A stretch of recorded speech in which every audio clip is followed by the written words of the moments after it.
Well, hello and good morning, or good afternoon or good evening, depending on what time of day you watch this. This is me, Leonard Wells, broadcasting as usual from Haslingden, near Manchester, in the UK, on Tuesday, the 2nd of November 2010. I'm going to talk a little bit about the airline business, and particularly luggage, which for many of you is a big problem, as it is for the airline industry.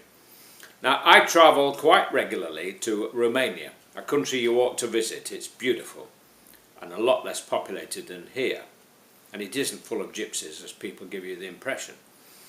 And I normally fly, and I have done for the last 4 trips, by KLM stroke Air France with the help of Tarom, the Romanian airline. And of all 3, I find Tarom much the best. The food is hot, substantial and good.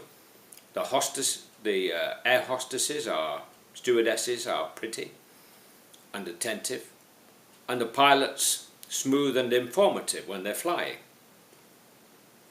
Now, out of those 4 trips, KLM stroke Air France has lost my bag, or at least delayed my bag, on 2 occasions. So out of 4 trips, twice I've had the inconvenience of not finding my bag on arrival, which means that they failed me 50% of the time.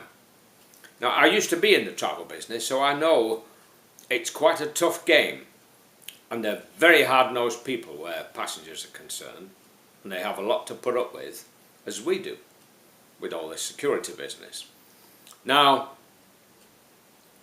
when you board a plane, or let me say, when you buy a ticket to board a plane, and go to the airport and check in your bag, which then disappears into the hold and they put a little sticker on it, if you don't board the plane, but your bag does, they immediately know this and are not happy about it and hold the plane while they remove your bag, because they're a little bit suspicious. Who can blame them?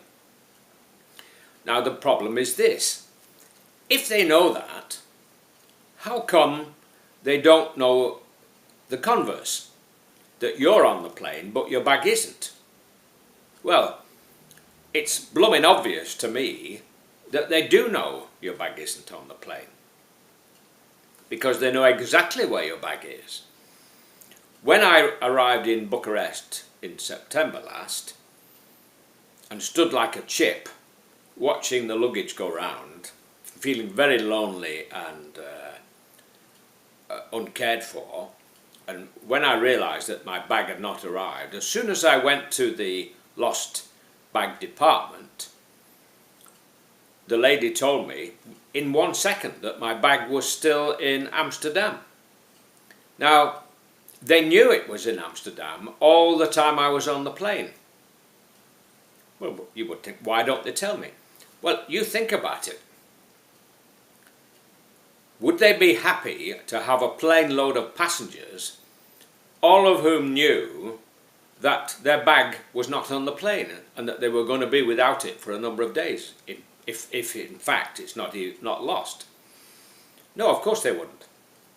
But why, it seems to me, can't they change the system?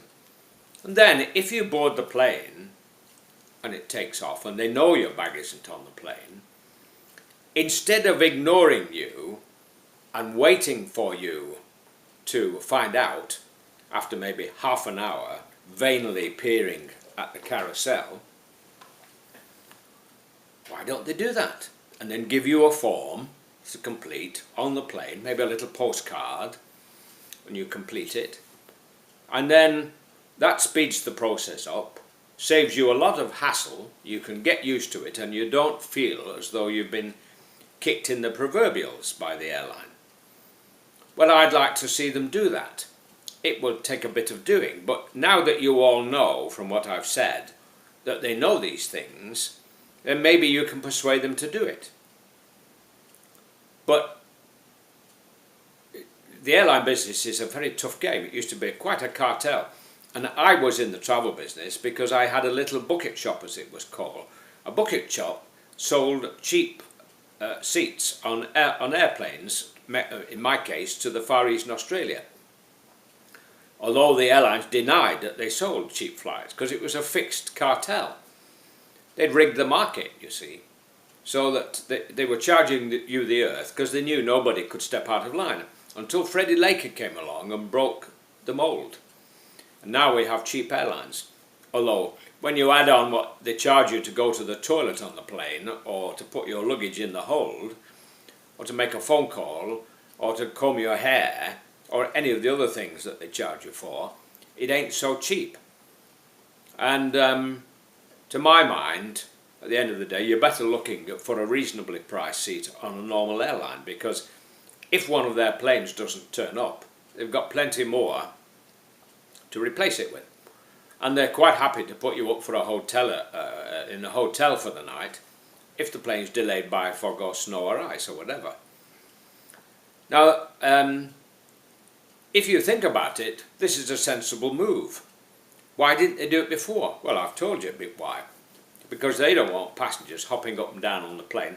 Oh, KLM has lost my bag. Oh, United Airlines has lost my bag. They don't want that.